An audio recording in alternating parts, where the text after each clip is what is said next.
ટૂંકાવવી, ઘટાડવી, એના માટે આપણે સમાનાર્થી શબ્દ લખશું, જેમાં સૌથી પ્રથમ છે શોર્ટ કરવી અથવા શોર્ટન પણ લઈ શકો. Yes, SHORTN shorten.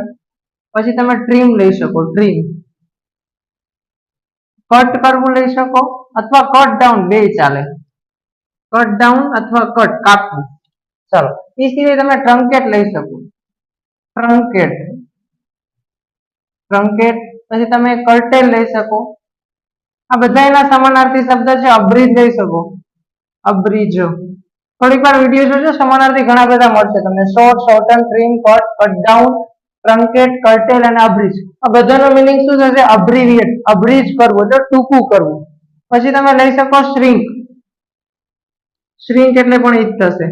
ચાલો, એ સિવાય કોઈને યાદ આવતા હોય તો મને કમેન્ટ કરી શકો. મેં 8 થી 10 આપી દીધા છે, બરાબર છે. શોર્ટ, શોર્ટન, ટ્રીમ, ડિક્રીઝ લઈ શકો. હજી એક શબ્દ છે ડિક્રીઝ કરવું, ઘટાડવું, બરાબર છે. ડિક્રીઝ એટલે ઘટાડવું, ટૂંકું કરવું. ચાલો, આ હતા એબ્રીવિએટ ના સમાનાર્થી. જે ફટાફટ મેં તમને કહી દીધા. હવે આગલા દિવસે આપણે ભણ્યા હતા એબન્ડન્ટ. તો એબન્ડન્ટ ના સમાનાર્થી લખશું ફટાફટ. ચાલો, એબન્ડન્ટ એટલે શું થશે? પુષ્કળ પ્રમાણમાં, જે પહેલા દિવસે ભણ્યા હતા. એબન્ડન્ટ એટલે કે પુષ્કળ પ્રમાણમાં, તે એકદમ વધુ પ્રમાણમાં. એક્સ્ટ્રા લઈ શકો, સૌથી ઈઝી વર્ડ છે એક્સ્ટ્રા, એક્સેસ અને સરપ્લસ. સરપ્લસ છે, સરફિટ છે. તમે ના, સરફિટ નહીં લઈએ આપણે.